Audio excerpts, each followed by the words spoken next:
छत्तीसगढ़ में साय सरकार के कार्यकाल का 1 साल पूरा हो गया है। बता दें कि 1 साल पहले सीएम साय ने छत्तीसगढ़ में पूर्ण बहुमत के साथ 13 दिसंबर को सरकार बनाई थी, जिसके बाद से ही लगातार सीएम साय छत्तीसगढ़ के विकास के लिए कार्य कर रहे हैं। इस मौके पर मुख्यमंत्री विष्णुदेव साय ने राज्य की जनता के नाम संदेश जारी किया। उन्होंने कहा कि 13 दिसंबर को हमारी सरकार का पहला साल पूरा हो रहा है। हमारा यह पहला साल आप सभी की सहभागिता और विश्वास के साथ विकास के लिए समर्पित रहा। बीते 12 महीनों में छत्तीसगढ़ प्रदेश ने विकास के नए आयाम स्थापित किए हैं। विकसित भारत के निर्माण के लिए, विकसित छत्तीसगढ़ के निर्माण के लिए अपने संकल्प को पूरा करने की दिशा में हम सफलता के साथ लगातार आगे बढ़े हैं। इस दौरान हमने प्रदेश के सभी वर्गों के कल्याण के लिए काम किया और उपलब्धियां हासिल की। आगे सीएम साय ने कहा कि हमारी प्राथमिकता में वे लोग रहे हैं जो सामाजिक और आर्थिक रूप से पिछड़े हुए हैं। बता दें कि विगत 1 साल में सीएम विष्णुदेव साय के नेतृत्व में छत्तीसगढ़ में कई जनहितकारी कार्य किए गए हैं। साथ ही कई योजनाओं को जनता को समर्पित करने और मोदी की गारंटी को पूरा करने का कार्य किया गया है। इस सूची में आय और रोजगार, नई उद्योग नीति से राज्य के औद्योगिक क्षेत्र में भी विकास की नई संभावनाओं का सृजन हुआ है। किसानों से किया गया वादा पूरा किया गया। महिलाओं और बहनों के लिए महतारी वंदन योजना शुरू की गई, जो महिलाओं और बहनों के लिए लाभकारी रही। इसके साथ ही छत्तीसगढ़ सरकार के द्वारा आवास के वादे को पूरा किया गया। नक्सलवाद को खत्म करने को लेकर सरकार के द्वारा कार्य किया जा रहा है। वादे के मुताबिक सीजीपीएससी परीक्षा प्रणाली को बेहतर बनाया गया है। इन सभी वादों पर विगत 1 सालों में सत्ता में आने के बाद से साय सरकार की तरफ से तेजी से कार्य किया गया। अब बता दें कि इस बीच सीएम साय ने सरकार के 1 साल के कार्यकाल को जनता के सामने रखा और कहा कि प्रदेश में सरकार जनता के किए वादों को पूरा करने का कार्य किया है। उन्होंने आगे कहा कि पंडित दीनदयाल उपाध्याय जी ने हमें अंत्योदय का संदेश दिया था। इसी के अनुरूप हमने प्रदेश के अंतिम व्यक्ति तक विकास को पहुंचाने के लिए लगातार कार्य किया।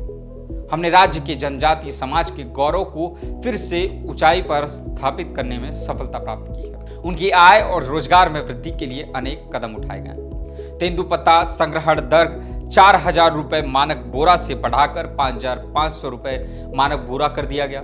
जनजातीय क्षेत्रों में पर्यटन को बढ़ावा देने के लिए नई उद्योग नीति में पर्यटन को शामिल किया गया।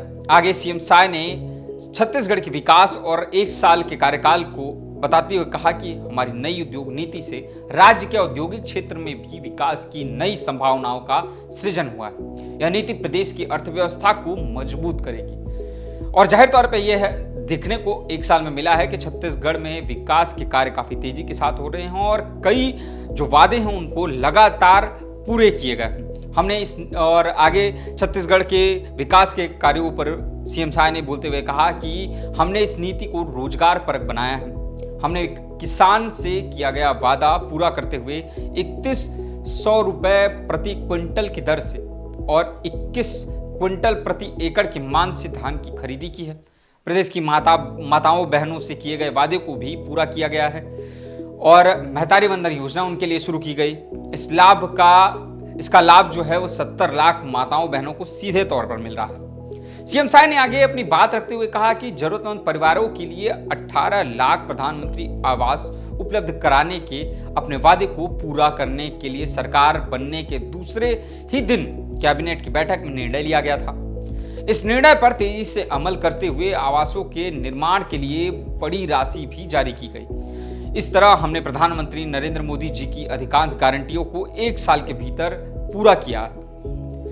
प्रदेश में नक्सलवाद को लेकर सीएम साय ने आगे कहा कि हमारी एक बड़ी कामयाबी अभी है कि हम बस्तर के अंदरूनी गांव तक लोकतंत्र और विकास की किरणों को पहुंचाने में सफल हुए हैं। नक्सलवाद के पूरी तरीके से खात्मे के लक्ष्य की ओर तेजी से आगे बढ़ रहे हैं और ये पिछले कुछ दिनों में लगातार देखने को मिला है कि छत्तीसगढ़ में नक्सलवाद के खिलाफ साय सरकार लगातार और काफी मजबूती के साथ जो है कार्य कर रही है और तेजी के साथ आगे बढ़ रही है। छत्तीसगढ़ में नक्सलवाद अब अंतिम सांसें गिन रहा है। सीएम साय ने कहा कि हमने वादा किया था कि हम राज्य से सुशासन स्थापित करेंगे। इसके लिए तकनीक का प्रयोग करते हुए शासन प्रशासन को पारदर्शी और भ्रष्टाचार मुक्त बनाने में हमें अच्छी कामयाबी मिली है। छत्तीसगढ़ राज्य निर्माता पूर्व प्रधानमंत्री अटल बिहारी वाजपेयी जी के सुशासन के सपने को लगातार जो है सरकार के द्वारा पूरा किया जा रहा है और उसे साकार करने में सरकार जो है लगी हुई है। पुराणों में जिसे रामराज कहा गया है उसे ही हम सुशासन कहते हैं, ऐसा सीएम साय ने अपनी बात रखते हुए कहा। बता दें कि सीएम साय ने जो वादा किया उसके अनुसार प्रदेश में साय सरकार आने वाले दिनों में भी विकास कार्यों पर फोकस करेगी। साथ ही सबका साथ, सबका विकास, सबका विश्वास और सबका प्रयास की नीति पर चलते हुए आने वाले दिनों में भी विकास के नए सोपान तय करने पर ध्यान केंद्रित करेगी। हम एक बार फिर से सीएम साय और छत्तीसगढ़ सरकार को सफलतापूर्वक 1 साल पूरा करने की बधाई देते हैं। धन्यवाद।